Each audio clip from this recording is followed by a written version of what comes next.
Hello,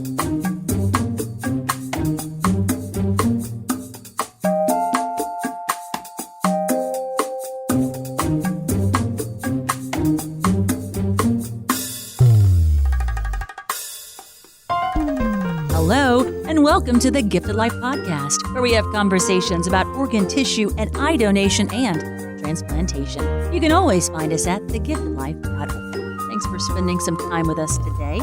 I'm Lori Steele. I'm Joey Boudreau. And I'm Nyla Schwab. Lots to unpack here on The Gifted Life today. Yeah, we'll be hearing from a donor mom who's trying to live like Hayes, as we all should. Yeah. You'll hear more soon. And I'm going to talk about getting unstuck. Ooh. Yeah, we all get stuck sometimes, Yes. trying to make a decision or just trying to think of something in a different way. And sometimes I need help. Yeah. All right, you'll get it right here on The Gifted Life. That and more. Hang on.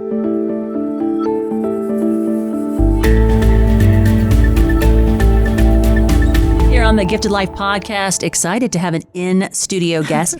We've heard about you. We've seen you virtually, but to meet you in person is like a whole nother level. So the Miss Erin Mitchell Crawford, how are you? I'm good. Thank y'all for having me.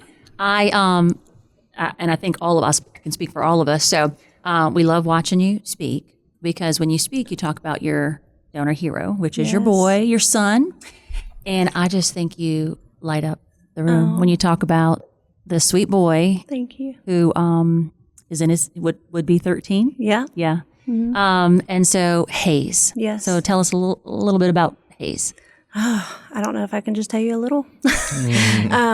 Just amazing. You could not know Hayes without just laughing, and he loved Jesus, and he was like known as the kid at school. I'm sorry, I get emotional a little bit when I talk about him, but he was known as the kid at school who would take up for the kids being bullied. He didn't care what people thought, but everybody loved him. He was funny. Handsome. So handsome. And like he loved to teach people his new Bible verses for the week. And it was really cool when he stepped into heaven. I got like cards from the whole entire fourth grade class. And almost all of them had a Bible verse that he had taught them. And so, I don't know, that right there just kind of, he loved me. He loved his sisters. He wanted to make his dad proud, loved him. It's just, he was an amazing kid. He still is. Yeah. He's still here. Yeah. In a different way. His legacy is pretty powerful, which is what we're going to kind of unpack here on this episode today. But was donation something that you guys talked about, learned about, or? So we actually had the opportunity of being on the other side of it with friends. I had a friend who had a daughter who needed a liver transplant. My sister had a friend whose niece needed a liver transplant. So we had the opportunity to pray for that to happen for them. We had never been on the other end of it, but my daughter, she was 15 at the time, we were starting driver's ed.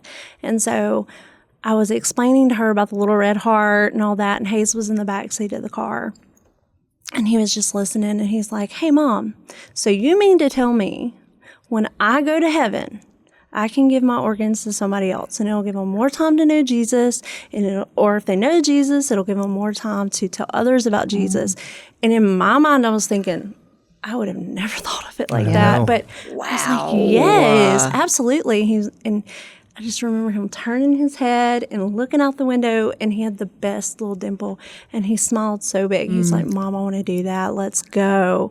So he was not only wanting to do it, he was so pumped up about it.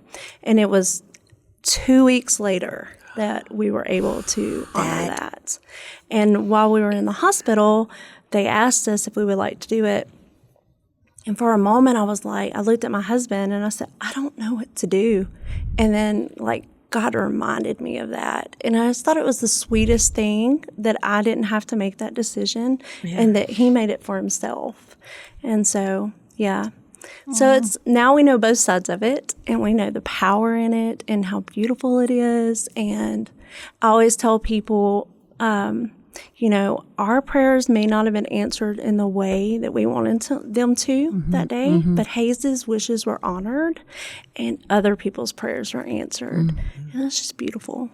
It's Just it's how amazing. you said that is beautiful. I know. I thought so it's- too. I was like, I have the chills. Divine intervention that 2 weeks, right before that, y'all are having that very conversation, and Yeah. And he had that big smile on his face. Oh, he was excited about it. Like, it Yeah. was like, he was like, all right, like it was a way of him.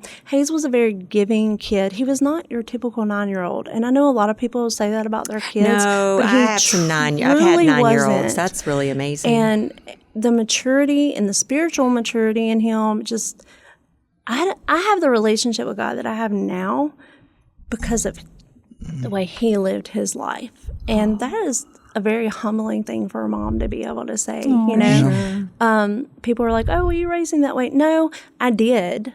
But he received it and he took it to where God could use him the most, So he deserves full credit for how he lived his life. How special you must be that you got him all those years, right? yeah. Yeah. And that was also another blessing. Like, people were like, oh, your baby. And I'm like, I had him for 9 years. I could have never had him at all, Yeah. Yeah. And it hurts, but I know I'll see him again. But I had him for almost 10 years. It was December the 13th. So that's that's a lot of time. Some people don't even get the first breath, Yeah. And so That is such an incredible way to look at it. Yeah, Well, I just can't. I keep going back to it. Like his maturity. You talked about the fact that he's teaching other kids about Bible verses and mentoring kids his age. Yeah. On like it's. I'm in my late 30s, or maybe plus 10 or 12 years or whatever. Oh, I was like, we're telling And stories I now. wish I could have that maturity oftentimes about myself, because he seemed to have it so much together. And then to tell you, this is like, to be so excited about, I can allow someone else more time to know about Jesus, and it's pretty amazing. Yeah. We go out in the community and we talk to these kids and parents, and we just say, y'all have this conversation, so it's one less decision. So when you told me that, I was like, maybe that message is kind of getting out there, like, talk about it, help mom out there, because we hear a lot of those kinds of stories. But before I knew you, I knew about your boy, thanks to your work trying to honor his legacy. So tell us about the toy drive. Tell us about jujitsu. You're the toy drive. I'm the She's toy the drive. Leah had called, we were talking about that. She's come to our campus and spoken with Macy and LSU. Yeah. Yeah.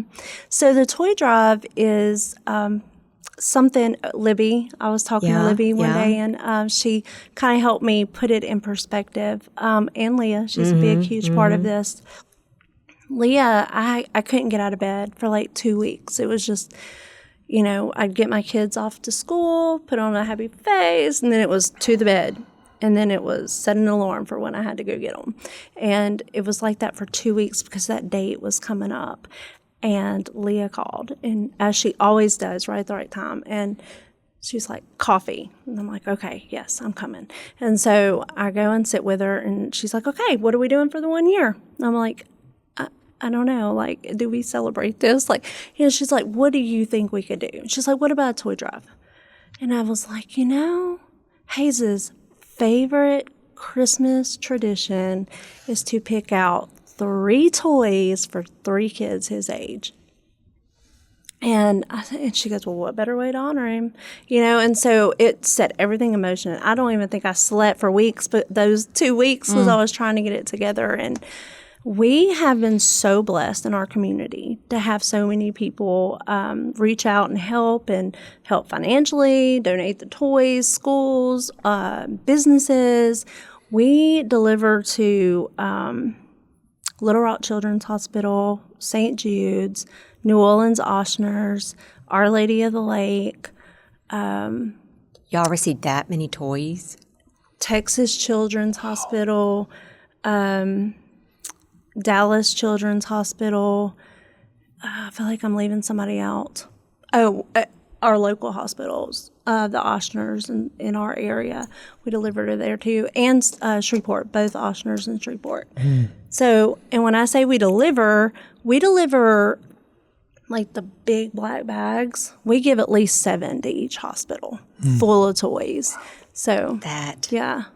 is Honoring Sweet Hayes. honor. It's crazy just how, I don't know, it's just crazy how anything that we try to do for other people in honor of him, how it just like, like a ripple. Well, to heal this story, and if you were coming saying, this is what I'm trying to do to honor, I would say, take my money. Yeah. How much do you need, Yeah. right? Because that's so powerful. But Well, it's so and I love giving. I mean, yeah, you say you're a community, but the impact is statewide. You guys Yes. go far and beyond, which Beyond is pretty statewide awesome. with this. Yeah, which is In pretty Texas cool. too. yeah. and you're still a grieving mother, Yeah. making beautiful things happen in honor of your son. What a ripple effect that has. Oh, Did that help you? the ripple effect. Yeah. Like, I never thought about a ripple effect until Hayes stepped into heaven. Like, the ripple effect of just that. Like, so many people are like, oh, you lost your son. And I think, well, not really. I didn't lose him. I know where he is. And, but this was just the next chapter in his life. Like, Hayes lived his life. He lived it well. And God said, okay, well, I'm going to take you. And now I'm going to use this part of your story for more. And I know that he's given me a huge job to make sure, that carries on. But like just the people that are affected by it, he wanted to be a missionary for like a short time. And I think it's so cool that all of his organs, like there's a man in Pennsylvania that has his kidney. There's a man in Illinois that has his kidney. There's a little girl in Texas that has his liver. Like none of his organs went here in Louisiana. Like they just went everywhere else. Like, I don't know. It's the guy in Pittsburgh. Pittsburgh messaged me and he said it was a miracle that when they contacted him, he was the only person in the database that Hayes' kidney matched. The only person? Well, apparently they had already messaged John, but like when they messaged this one, that's what they had told him. So I'm thinking, how cool. Yeah. Like, yeah. yeah, the ripple effect is very, very, very large. So when you were tasked with, hey, honoring my son, that helped you get out of bed and helped you find your way? Yeah. Yeah. Yeah. Yeah, it's helped me with my grieving process. I mean, don't get me wrong, it's hard. I have, especially the days like leading up to Friday, or his birthday. And, I have those moments of, but then this happened. I'm able to do this like right before. And that just gives it so much purpose and meaning. And it helps me in my healing process. And there's some other stuff that I'm getting to do to honor his birthday too, that just kind of came out of nowhere. So, just honoring his legacy and telling people his story. I mean, I try to help advocate for type 1 diabetes. I try to help advocate for LOPA. I try to use you his trained story us. to help people. Yeah, all of our people. Find Jesus. And it's just, it gives my life a whole new meaning for sure. Just to be able to honor him in all the ways God wants me to. Yeah. When we started telling folks you were going to come here, they're like, talk about the toy drive. Yeah. Talk about jujitsu. Tell us about jujitsu. Gosh, yeah, jiu-jitsu. Hayes was an amazing athlete. I prayed when he was in my belly that he would have dark hair, blue eyes, be an all-star athlete. All those prayers were answered. He loved football. He loved baseball. He loved soccer. But he loved jiu-jitsu because it was a sport he got to do all on his own. And being able to physically and mentally work together to work something out, work out a move or, whatever. He just thrived on it. And he did competition. At one point with American Grappling, he was like their #1 white belt. That's like nationwide. Wow. Actually, it's worldwide. But he was so good at it. And so now we do with the foundation, we have a Hero Hayes part of it, and that Hero Hayes, we raise money or we do like an open mat, and we take the money from the open mat, and we use that to help kids be able to compete or buy new gis or for travel, for competitions, or to pay for a month of training, and so we get to help people in that way too. But one really cool thing, his dream was to be a black belt. and he was going to be one before he was 18. That's pretty much unheard of. But he had a plan. And while we were waiting to do his hero walk, his coaches came in and they were carrying his black belt. Oh, it made me tear up. And it's embroidered hero on it. And yeah, so he was presented a black belt before his heart stopped beating, and he's written down as a black belt in the books. So it's really neat. That's really neat. I'm going to need a minute. Yeah. I know, right? I'm going to need a minute. It's really But maybe something that could help me would be this book that you've also been working in your spare Yeah. time, Yeah. right? That you've In your got. spare time. Yeah. So the book, I love to write. I have loved to write since I was a child, and I always wanted to write for a magazine, but then I found the love to do hair, and I did that for 23 years, but I kind of quit writing, and I would just journal throughout my life. And when this happened, I really feel like God planted that seed in my heart to write when I was a child for now. Writing has been it's my therapy. It's, I don't hold it in. I'm able to let it out on that paper. And this book is basically my journal, I guess, in my prayer time with God. And I wrote down all my prayers during, the first probably year of it. And this is not the book I thought I would write. I never in my life would think I would write like in a devotional, like I just didn't think that I could do that, but I didn't. God did it. But I still planned and had started writing a book just about like Hayes, his life and everything that happened and the organ donation, just everything. And I've started on it, but God said, put that away. Let's work on this. And I pulled it out and I was thinking, God, no way. Nobody's going to want to read. Nobody's going to want to read what I've gone through. Like they're going to think I'm just a sad person. But when I have read it so many times, and when I read it, it's like I'm reading someone else's story, and it helps me. Like, it's just like my prayers, and it just talks about how God has carried me through different steps of it, and how you're never alone. And a lot of people will put a time frame on grief, or they will tell you, you're not over that yet, or, like, oh, she must not be doing okay. She's still, but God never says that about us. And it's a book just to kind of help people know you're okay and you're not in it alone. Mm-hmm. Not everybody's going to understand what you're going through, but God does. And, so my hope is that it can just point people to Christ in their grief journey. It will do so much more. I just really feel like that. I was talking to a family, and they couldn't find the words. They were really struggling. They believed in God, but they had lost some hope in their faith. And so I gave them a book to read, and I said, just find your favorite poem so I can understand and relate. And they ended up reading the whole book, and they took it to a friend, and they read it together. And that person who had grief, it just worked together. It helped them find the words that they needed. Yeah. And you've always talked, being a counselor, about the writing aspect. It's not something that comes naturally to me. Mm-hmm. We talked about earlier, chat GPT things, because I'm logical thinking and not creative at all.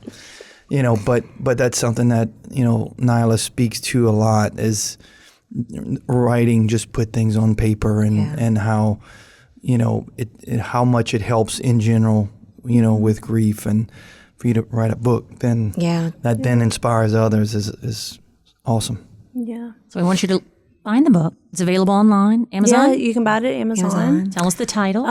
It is called Held, 30 Days of Prayer Through Grief by Erin Mitchell Crawford. And in the back of the book, it kind of talks about our foundation that we have for Hayes, the Live Like Hayes Foundation. It talks about organ donation and how you can sign up to be a donor anywhere in the nation.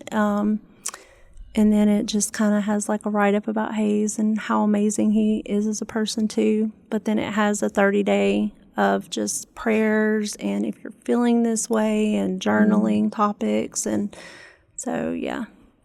I really don't feel like it's anything that I did at all. I feel like it was just a gift that God gave me to share with others. You were open to doing it, I would think, that you were open to allowing God to work through you. Yeah.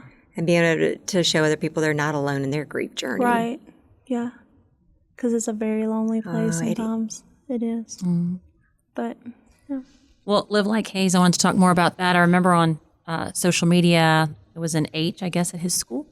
And the kids were around. Is that right? Is that when you launched it? Is that when we had just lost him? Or? That was, no, it was actually after a year. It was, is it March or April that we do the week of like the flag and all that? I can't remember. It's Is going it to be probably Yeah. April. Okay, it was that week, and his school had the LOPA flag flying in honor of him, and that picture is like over 600 people in it, and it's all the staff, all the kids, and I was actually like, I was helping out that day at the school, and everybody was super, super hush hush, and they were like all knew something sneaking was- out there. My sister's the secretary at the school, and she's on the thing, and so I knew something was really weird. But anyways, they took that to honor him, and it would have been his 5th grade year, so they framed it and like gave it to me for graduation.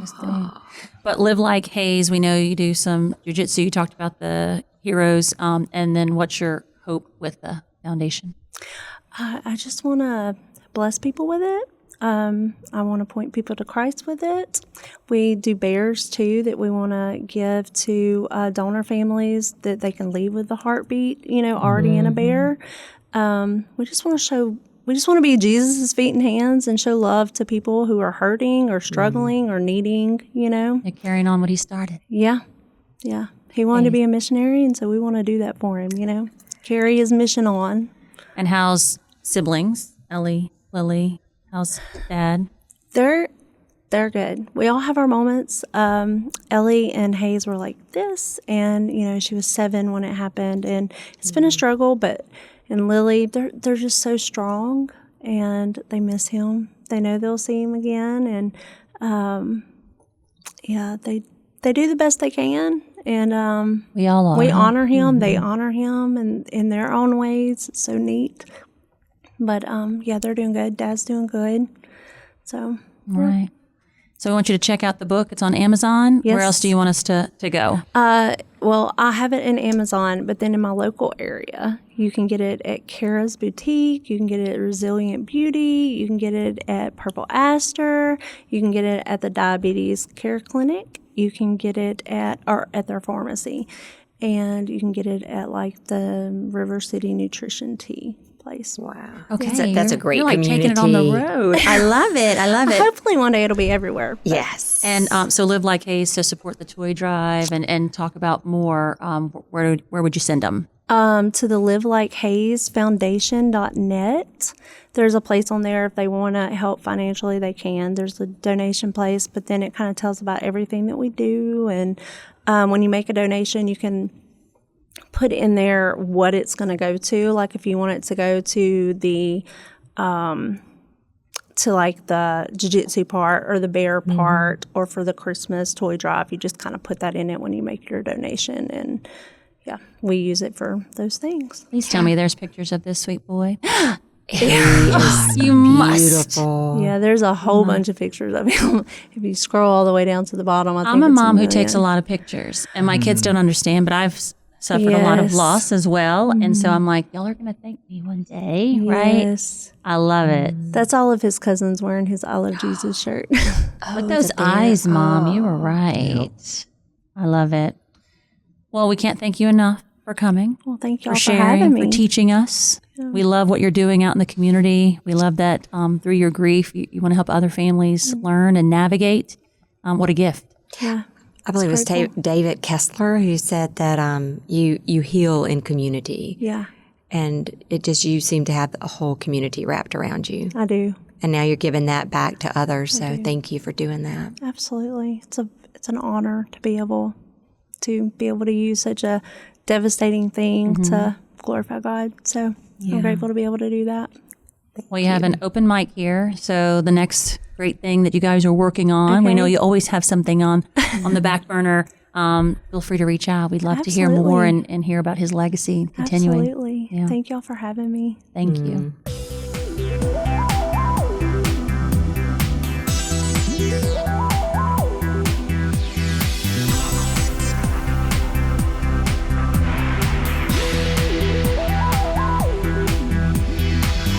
Here on the Gifted Life podcast, we're taking a moment for mental health.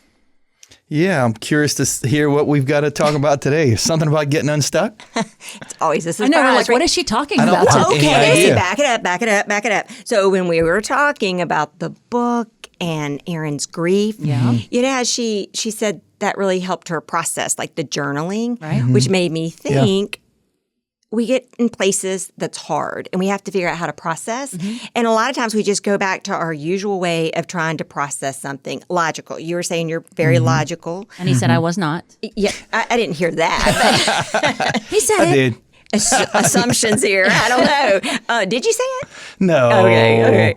But sometimes we, instead of thinking our way through it or talking our way through, I'm a talker, so I can try to talk myself through the process of it all.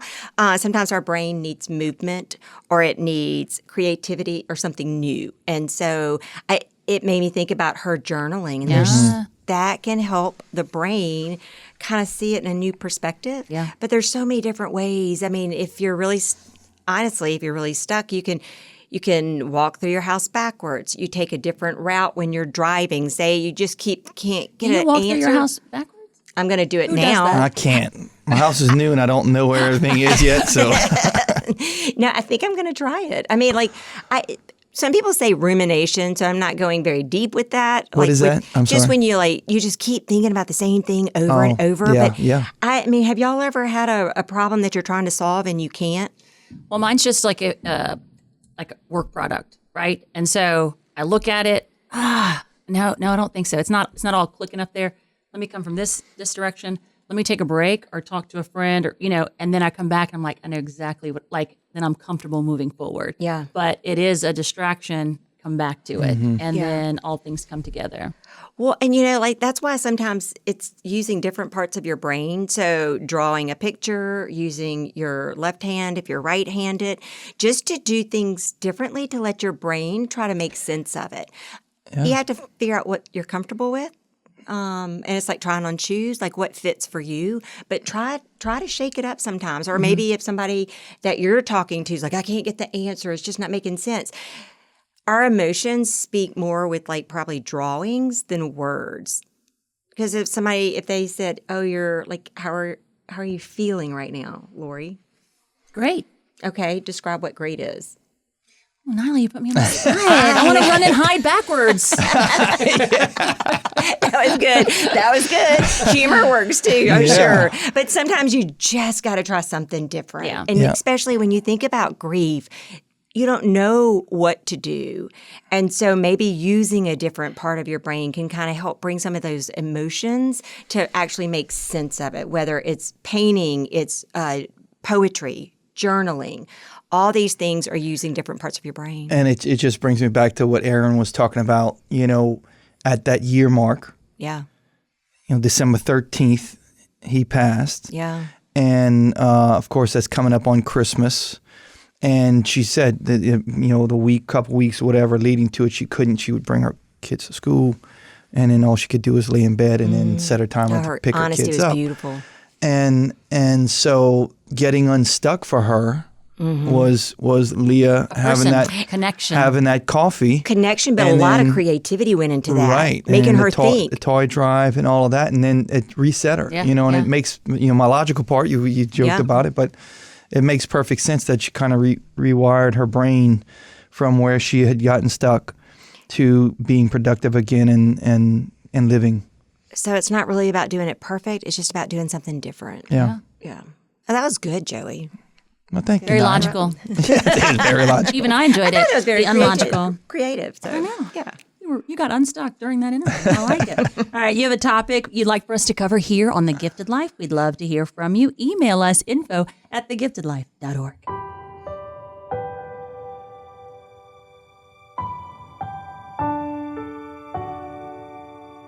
In every episode of The Gifted Life, we honor a hero.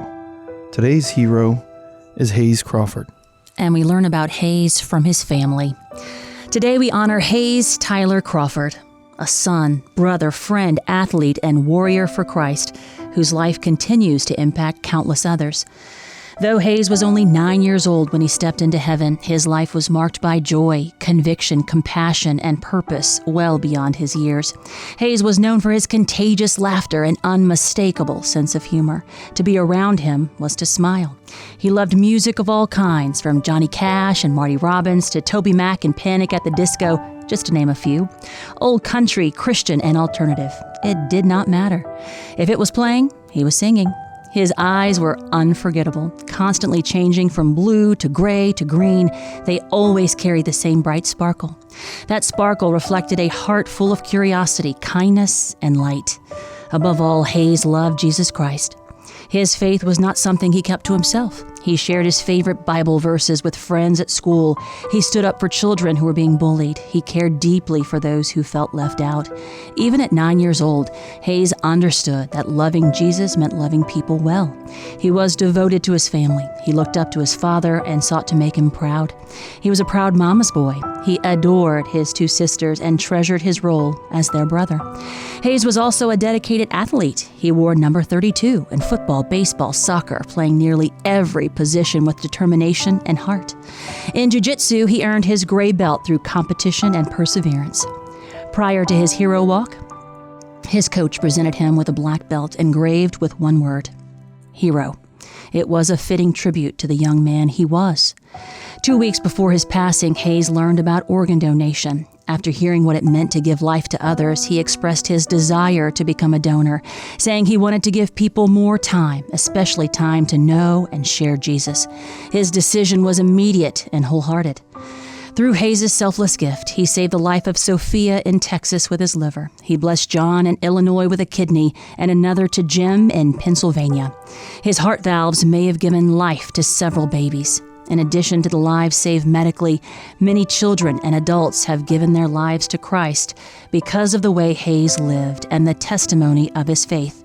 Hayes Tyler Crawford dreamed of becoming a marine biologist. He had a deep love for sharks and could share endless knowledge about them. He was joyful, determined, compassionate, and unwavering in his faith. Hayes is the definition of a hero. Not only because he gave the gift of life through donation, but because he lived every day with purpose, courage, and a heart fully surrendered to Jesus. Though his time on earth was brief, his legacy continues. His life reminds us that impact is not measured in years, but in love, faith, and the willingness to give of ourselves for others. Hayes Tyler Crawford's legacy lives on, and we should all strive to live like Hayes. We pause and say thank you to Hayes for the gift of life.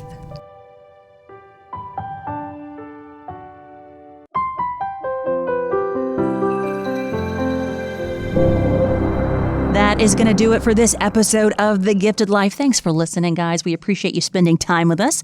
We'd also like to remind you that you can register as an organ, eye, and tissue donor anytime. RegisterMe.org.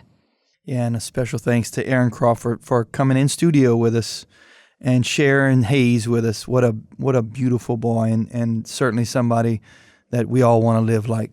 I love learning from her today. Live like Hayes, right? The best place to find us and more of these incredible stories is on our website, thegiftedlife.org. We hope you check it out.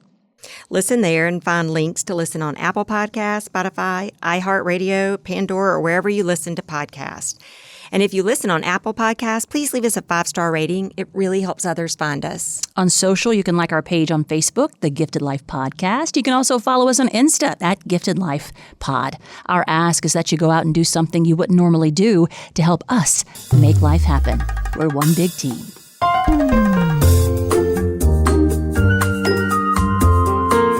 This is a production of the Louisiana Organ Procurement Agency, or LOPA. The Gifted Life is hosted by Lori Steele, Joey Boudreau, and Nyla Schwab.